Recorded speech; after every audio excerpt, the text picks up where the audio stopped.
बिस्मिल्लाहिर्रहमानिर्रहीम। आज हम लोग पढ़ेंगे ऑथर्स ऑफ इंटरनेशनल लॉ के बारे में। तो ये एक लेक्चर्स की सीरीज़ है जो कि इंटरनेशनल लॉ के बारे में है। ये इसलिए है जो लोग फ़ीस को अफोर्ड नहीं कर सकते वो फ्री जो है वो इन लेक्चर्स से फ़ायदा उठा के अपने पेपर्स की तैयारी कर सकें। तो जनाब, ऑथर्स ऑफ इंटरनेशनल लॉ हम पढ़ेंगे। ये सिविल सर्विसेज के जो इंटरनेशनल लॉ ऑप्शनल है उसका लेक्चर नंबर 7 है। तो शुरू करते हैं। फ्रांसिस्को विटोरिया, ये फ्रांसिस्को विटोरिया एक ऑथर थे। ये 1480 में इनका जन्म हुआ, पैदा हुए और 1546 में ये वफ़ात पा गए। और इनके मुताबिक इंटरनेशनल लॉ की जो बेस है ये नेचुरल यूनिवर्सल है, यानी इसमें सारे ही इन्वॉल्व होते हैं। ऐसा नहीं है कि कोई पर्टिकुलर कम्युनिटी इन्वॉल्व हो और बाकी जो लोग हैं वो इन्वॉल्व ना हों। सो इंटरनेशनल लॉ एक नेचुरल यूनिवर्सल है, इसकी बुनियाद नेचुरल और यूनिवर्सल है, इसलिए इसमें नॉन यूरोपियंस भी इसका हिस्सा होंगे। ऐसा नहीं है कि सिर्फ यूरोपियंस में ये वर्क करता है, सिर्फ यूरोपियंस तक इसकी ज्यूरिसडिक्शन नहीं है, बल्कि इसमें नॉन यूरोपियंस भी आते हैं, उन पे भी ये एप्लीकेबल होता है। वो इसके जो ऑब्लिगेशंस हैं या राइट्स हैं वो इंजॉय करते हैं, नॉन यूरोपियंस भी उसकी एम्बिट में आते हैं। इसलिए he did not recognise South Korean Indians as equal to Christian state of Europe. लेकिन वो जो साउथ कोरिया में अमेरिका के अंदर, क्योंकि उस वक्त यूरोपियंस क्या कर रहे थे, अमेरिका को एक्सप्लोर कर रहे थे, लेकिन वो ये कहता है कि जो क्रिश्चियन स्टेट्स हैं या क्रिश्चियन लोग हैं वो इक्वल नहीं हैं, ये इन्फीरियर हैं, साउथ अमेरिकन इन्फीरियर हैं। और वो जो फ्रांसिस्को विटोरिया है वो ये कहता है कि जस्ट वॉर जो हैं ये लेजिटिमेट हैं, यानी अगर रिलीजियस डिफरेंसेस हों, रिलीजन का डिफरेंस हो, रिलीजन का अगर डिफरेंस हो तो क्या है, वॉर जो है वो की जा सकती है, वॉर जस्टिफाइड है रिलीजन की बुनियाद पे। अगर रिलीजन का डिफरेंस हो, रिलीजियस आइडियल्स का डिफरेंस हो तो आप वॉर कर सकते हैं, यानी जस्ट वॉर का उसने कंसेप्ट दिया था जो कि रिलीजन की बुनियाद पे है। ये वो वक्त है जब क्रिश्चियनिटी जो थी बेसिकली क्या थी, अरूज पे थी। किधर अरूज पे थी? यूनाइटेड यूरोप के अंदर, ठीक है। दूसरे हैं अल्बेरिको जंतेली हैं, ये इनका जन्म 1552 में हुआ, 1608 में ये अपने खालिक की हकीकी से जा मिले। और उनके जो वर्क है उनका, वो law of war and law of treaties पे ज़्यादा है, यानी लॉ ऑफ ट्रीटी कैसे बनते हैं, ये ट्रीटी को कैसे इंप्लीमेंट करना है, इन चीज़ों पे उन्होंने ज़्यादा वर्क किया। और लॉज ऑफ वॉर में कौन कौन से लॉज जो हैं वो अप्लाई होते हैं।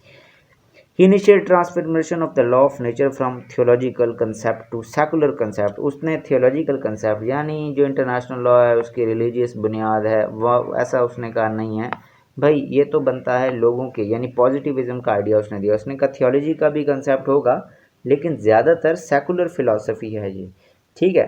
और ये रीज़न के ऊपर बनी है। हमने लॉ बनाए हैं, इंटरनेशनल लॉ बनाए रीज़न पे, और रीज़न क्या चाहती है, रीज़न चाहती है पीस। तो हमने पीस और झगड़े से बचने के लिए लॉ बनाया, ऐसा नहीं कि हमने थियोलॉजी ने हमें लॉ दिया। तो जनाब, रिजेक्टेड रिलीजियस इंडिफरेंस, क्योंकि ये सेकुलर था तो इसने कहा भाई रिलीजन की वजह से हम जंग नहीं कर सकते, रिलीजियस डिफरेंसेस से यानी हम जंग शुरू नहीं कर सकते। तो जस्ट वॉर का so rejected religious differences as a cause of war. तो जनाब उसने क्या किया, रिलीजियस डिफरेंसेस की बुनियाद पे वॉर को इलिजिटिमेट करार दिया कि ये सही नहीं होती, ठीक है जी। Separation of theology from law, उसने जनाब थियोलॉजी को लॉ से अलग कर दिया, रिलीजन को लॉ से बिल्कुल अलग कर दिया। ये दूसरा जो था वो क्या था, ये ऑथर था। तीसरा था हुगो ग्रोटियस। हुगो ग्रोटियस 1583 में पैदा हुआ और 1645 में मर गया। बहुत काबिल आदमी था, इसीलिए इसको फादर ऑफ इंटरनेशनल लॉ बोलते हैं, इंटरनेशनल लॉ का अबू बोलते हैं इसको। डिजोर बेली एस्पासिस, ये एक नाम है, ये लैटिन है, डिजोर बेली एस्पासिस on the law of war and peace. इसकी जो किताब है ये law of war and peace, peace और वॉर के बारे में इसने एक किताब लिखी थी जिसको डिजोर बेली एस्पासिस बोलते हैं। बड़ी फेमस किताब है, ये इसने लिखी थी और इसको इंटरनेशनल लॉ का फादर बोलते हैं, ठीक है जी। उसने भी सेपरेट किया थी लॉ को थियोलॉजी से, और वो ये कहता है कि इवन के रीज़न जो है वो पीस चाहती है, उसके मुताबिक रीज़न पीस चाहती है, तो इसलिए हमने क्या किया है, हमने लॉज को बनाया है, हमने लॉज को क्या किया है, बनाया, ओके। उसके बाद उसने कहा कि rights of individuals, rights of जो इंडिविजुअल्स है ना, राइट्स ऑफ इंडिविजुअल्स के ऊपर भी उसने काम किया। तो इसका ही काम जो है वो लेटर इंटरनेशनल ह्यूमैनिटेरियन लॉ जो है वो बन गए। यानी हमने देखा कि जिनेवा कन्वेंशन हुआ 1864 में, और उसके बाद बहुत सारे कन्वेंशन हुए ह्यूमैनिटेरियन, तो वो इसी की जो वर्क था उसके बाद इसमें इम्प्रूवमेंट हुई। उसके बाद जनाब ये इसका जो बड़ा कारनामा ये है कि वो फ्रीडम ऑफ सी पे बिलीव करता था। आज हम देखते हैं ना कि किसी का भी जो बहरी बेड़ा है वो किसी भी समंदर में जा सकता है, वो मूव करता है, वो सामान लेके जाता है, तो इसको कहते हैं फ्रीडम ऑफ सी। इसको क्या कहते हैं? फ्रीडम ऑफ सी बोलते हैं। ठीक है जी। तो फ्रीडम ऑफ सी का कंसेप्ट सबसे पहले इसने दिया था।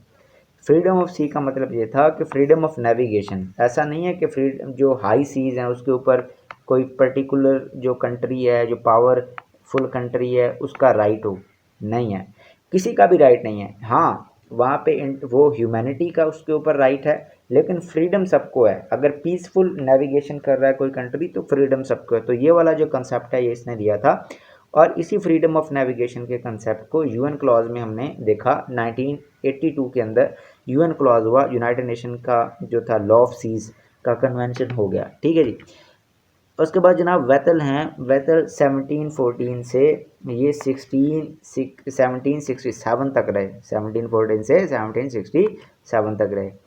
इन्होंने भी एक किताब लिखी द लॉ ऑफ नेशंस, उसने दी ली ड्रॉयड लैस जेंस, ली ड्रॉयड लैस जेंस the law of nations, claim to be the first international law book. और इसको, इस किताब को ली ड्रॉयड लैस जेंस को पहली किताब इंटरनेशनल की बोला जाता है। All states are sovereign and equal, इसके मुताबिक सारी स्टेट ही सोवरन होती हैं और वो इक्वल होती हैं इंटरनेशनल अरीना के अंदर। ऐसा नहीं है कि यूनाइटेड स्टेट्स ऑफ अमेरिका बहुत पावरफुल है इकनॉमिकली, तो उसकी सोवरेनिटी जो है वो मोर है और बाकी की सोवरेनिटी बिल्कुल ख़राब है, ऐसा नहीं है। इसके मुताबिक सबकी सोवरेनिटी एक जैसी होती है। अगर यूएसए ने हमला किया था इराक के ऊपर तो उसने उसकी सोवरेनिटी को वायलेट किया, ठीक है, यूएन की परमिशन के बगैर हमला करके। तो इसका मतलब ये है कि यूएस ने इंटरनेशनल क्राइम किया है। ठीक है। तो क्योंकि सोवरेनिटी सबकी इक्वल है, ऐसा नहीं है कि छोटी स्टेट की सोवरेनिटी को बड़ी स्टेट वायलेट कर सकती है। तो इसने कहा था कि all states are sovereign and equal, सारी स्टेट ही सोवरन होती हैं और इक्वल होती हैं। ठीक है जी। Minimise the importance of natural law, natural law की इंपॉर्टेंस को उसने ख़त्म किया और उसने कहा law of consign versus law of action.